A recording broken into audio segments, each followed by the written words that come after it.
Wait a minute, I hear something. Dr. Movie! Dr. Movie! Blueberry News! Dr. Movie! Dr. Movie! Yeah!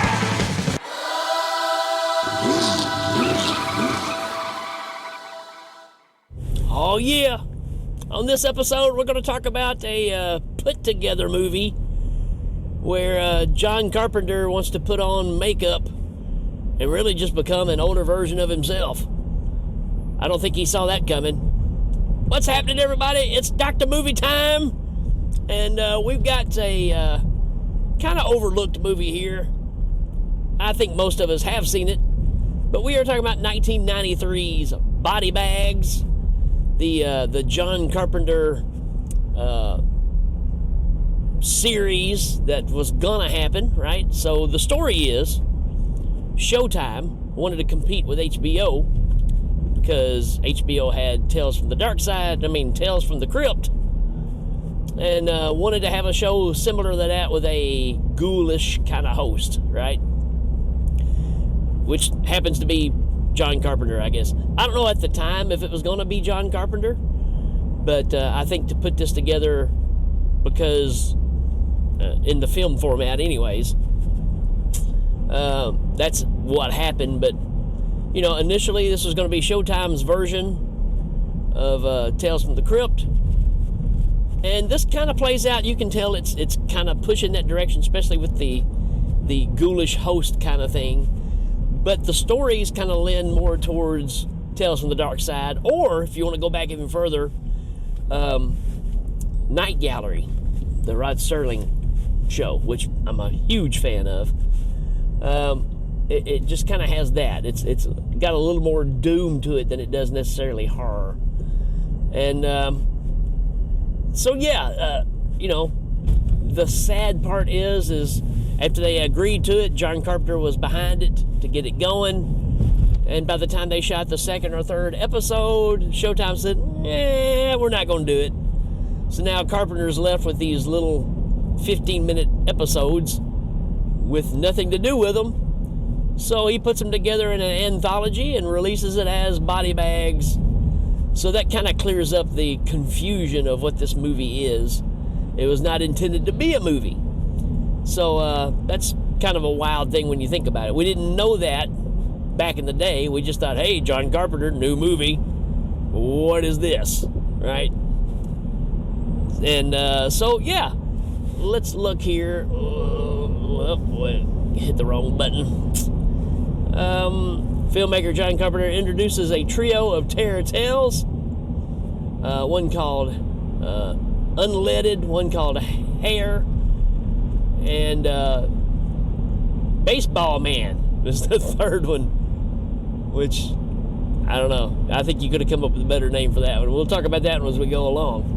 But yeah, so kind of the idea, horror anthology, and John Carpenter dressed up as John Doe. You think he's a doctor, and he's, dissecting bodies while all this is going on, cracking bad jokes. And like I said, it's John Carpenter just looking like an older version of himself. So, as scary as he thought it was back then, well, he's just as scary now. Anywho, let's see. Why to watch? It's gripping, suspenseful, and humorous, all at the same time. Packed with tons of cameos and some great stories, Body Bags is a great addition to any collection of horror movies. Yeah, you almost kind of have to have this one if you're a fan of Tales from the Crypt or any of those, the Amicus stuff, any of the short story anthologies. Yeah, it competes. I've seen worse for sure. Let's see. Plenty of atmosphere, a little gore, enough sudden shocks and suspense to make it worthwhile. Yep, it's pretty well done. We got 3 episodes, and Hair, the second one. No, I'm sorry, the Baseball Man one with Mark Hamill. from Star Wars fame, is directed by Tobe Hooper. So Carpenter does a couple of them. Tobe Hooper does the other, which again kind of stirs up that thing of, we always talk about Poltergeist. Yes, it feels like a Spielberg film, but this kind of shows that Tobe can direct. So there you go. As far as a cast, man, this thing goes on and on and on, because you got a horror anthology. Like we said, we got John Carpenter in this. Tobe Hooper's in it as one of the doctors that shows up later on. Wes Craven is in this. Sam Raimi, Mark Hamill,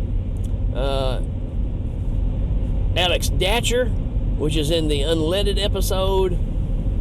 She is in Passenger 57 is what I was thinking of. Let's see. Buck Flower. You got from They Live, obviously. Robert Carradine, which we just talked about him recently in Massacre at Central High. Of course, Revenge of the Nerds. Orca. I mean, the list goes on and on. He is great in this movie. And again, like I said last time around, I'm kind of a fan. I think he's a lot more versatile than we thought he was. We got Peter Jason in this, who's been in a ton of stuff. Tom Arnold pops in. We got Sheena Easton in this movie. Stacy Keach. I mean, it just goes on and on and on. The people that's in this movie. David Naughton. David Naughton's great in this movie. Man, just a bunch, folks. I mean, it's hard to go through all these and try to drive and look at all of them at the same time. Greg Nicotero makes a cameo. Debbie Harry is in this. The great David Warner is in this. Again, I mean, if you're Twiggy, I forget that Twiggy's in this with Mark Hamill. Roger Corman's in it. I mean, it's an all-star bash. So why do we not talk about this one enough? Well, again, because I think you expect a John Carpenter movie. You get this awesome artwork on the cover. John Carpenter's body bags. You're like, okay. And you get these Tales from the Crypt style stories, which I think just kind of threw everybody. So, then this starts that downward slope with the Carpenter stuff, right? This is right around that point where we're starting to lose a little interest in the master here. And it seems like he's kind of slipping a little bit too. But, times change. You've made your money. You get interested in other things. The market changes. The viewer changes. It was the 90s, and we know the 90s is not known for horror movies. So there you go. But yeah, I mean, the first story, Unleaded, young lady's working at a gas station. Her boss is waiting for her to show up. It's her first day on the job. Her boss is Richard Carradine, and he leaves her a phone number to get a hold of her. And the whole night she's in one of those that's kind of an isolated gas station, and she's got one key to get in, and it's that scenario of you're locked into this thing and nobody can get to you kind of deal. And on the radio on the way to work, she hears about this serial killer that's been knocking people off in that area. So yeah, she's already spooked. And every customer that pulls up, she's afraid that they're going to be the person that's the killer. So lots of jump scares. David Naughton shows up and he starts hitting on her a little bit. And ends up forgetting his credit card when he leaves. She comes running out of the station to try to flag him down, and then she realizes she's locked herself out. That's when a homeless guy shows up, scares her. She finally finds her way back in, and turns out that the serial killer is right there the whole time. So I'm not going to ruin it for you if you haven't seen it. but it's pretty dang good, right? This starts off with a bang, and I really like this one. And you get, again, the cameos of Sam Raimi is in this one. Wes Craven shows up, and he's wanting some gas, and he looks kind of crazy. That's all I'm going to say about that. And it's a lot of fun. It really is. Then you get to the second movie, Hair. Stacy Keach, right? He's pretty well off. It looks like he makes great money. He's got a great-looking girlfriend, Sheena Easton. And, before she started hanging out with Prince, I think. I don't know. It's about the same time. Maybe a little after Prince, actually. Takes a while to recognize her because I'm used to seeing her, more dolled up to be a singer. And Stacy Keach is infatuated with his hair loss. So he's trying all these things. He wants to have hair. He's flipping through the channels. And, of course, he's trying all this goofy stuff. And Sheena Easton's, obviously, she loves him for who he is, not his hair. And he starts doing all these goofy things, the Mr. Popeil spraying the paint on your head and all that kind of stuff. And, so it's making fun of that whole thing. He sees a commercial on TV of David Warner advertising, hair growth, almost like hair growth for men kind of thing, hair club for men. And so he decides to go. Debbie Harry is one of the nurses, is the nurse there. And they start doing different hairstyles, looking at them, computerized. And he picks the stallion, I think is what they called it. It's just long, straight hair, right? Like down to middle of his back. So here's this middle-aged man who comes back home. He's got a bandage on his head, and they say, after you sleep overnight, take the bandages off, and you should be good to go. And sure enough, he wakes up next day, he pulls off the bandages, boom, long hair. And he's all happy with it. Everywhere he goes, people compliment him on it. But he starts having this cough in his throat, and he can't figure out what's going on. And he holds up a mirror, and he can see there's like a hair back there. And the thing is it moves. So you don't know what's going on. Well, as this movie progresses on, his hair grows like 6 inches every day. So you can't cut it fast enough. Then it starts growing out of his face, all over his body. It's a lot like the skit on Creep Show, right? The meteor stuff with Stephen King, right? Where it just takes over his body and he can't stop it. So yeah, things start going bad really quick. And he ends up going back to David Warner and asking what's going on here. And they're aliens. And when he holds up a mirror to the hair real close, or a magnifying glass, I think, in some way, and he sees that these hairs are all like little bitty snakes. And when you cut them, you can hear them scream, and they fall on the ground, they crawl away. And David Warner sets him in a chair, slits open Stacy Keach's arm. That's hard to say. That's a tongue twister for sure. And all these hairs pop out now, got the little faces and stuff on them. And then David Warner goes into a speech about being an alien and finding a way to take over people. And this is the only way that they could figure out because they live on human brains. So they lock Stacy Keach up, and now he's, incubating for all these little aliens. And that's it. But it's actually a fun little skit, man. Actually, as a kid, that's the one I remember the most. So let's see. Your last one, Baseball Man, which I think they should change the name to Don't It Make My Brown Eye Blue, or Don't It Make My Blue Eye Brown. That'd be a good one. Mark Hamill, baseball team, traveling home for the weekend or for the holiday or for the week, whatever. I mean, he's doing a job. Obviously, he's a good ball player. He's got a really good batting average. On the way home, it's foggy.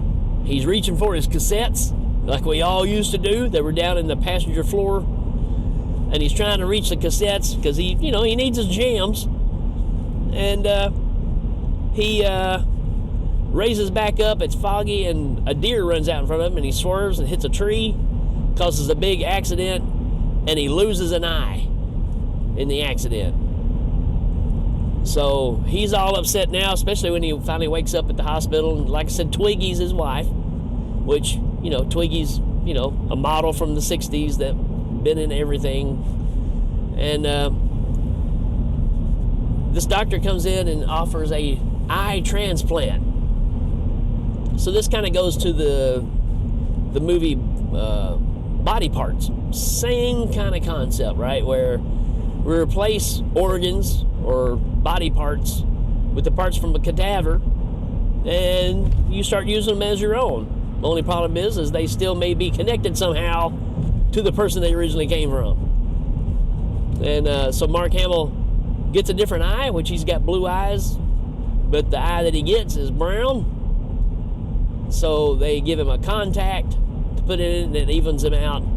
Everything's to be hunky-dory. He can see out of it, but he starts having all these flashes of a baby in a crib, and the POV is in the crib, and a mom burning him with a cigarette when he's a baby, but he's feeling the pain. And then it leads to him, he's digging in the backyard. I don't know if he's doing a pool or if it's just a background patio, but while he's digging, he senses that he's digging up body parts. Well, come to find out that the eye that he got came from a serial killer. So he's got those intentions, right? To the point to where he's trying to kill his now pregnant wife, and has to deal with that situation, right? So he's got this inner battle between himself and this evil eye spirit. And that's kind of what you get out of it. I'm going to leave it there, let you check it out, right? So, I don't know. I think all three of these, in hindsight, when you watch them now, you're like, you know what? All three of these are pretty dang good. I think it just caught everybody off guard when it came out, because it's not quite Creepshow. It's not quite Tales from the Crypt. It's a little more on this side. It's a little more like Tales from the Darkseid. And I think that just kind of threw everybody. When you've got these other shows going on that's delivering the goods, this one kind of holds back on... I mean, there's gore in it, but it's still just kind of holding back to a certain degree. I feel. I could be wrong here. But I think it's missing that punch that we got with Creepshow and stuff like that. So, but I tell you, still pretty good. So if you have not seen Body Bags, I recommend it. I think the only part what really hurts this is the whole John Carpenter trying to be funny thing. Sorry, John, I love you, but not great. And I think you know it. I think he wanted, it says in an interview that he wanted to do something fun and just dress up in goofy makeup and do something fun. Then he found out that dressing up in makeup every day is not fun, and it became a pain in the butt. And there you go. But overall, I like this one. I say it's a 4 out of 5. It's solid enough, and they're short enough to really keep you entertained. And with a cast like this, you can't go wrong. I mean, you're getting some heavy hitters here. So do yourself a favor, check it out. Let me know what you think.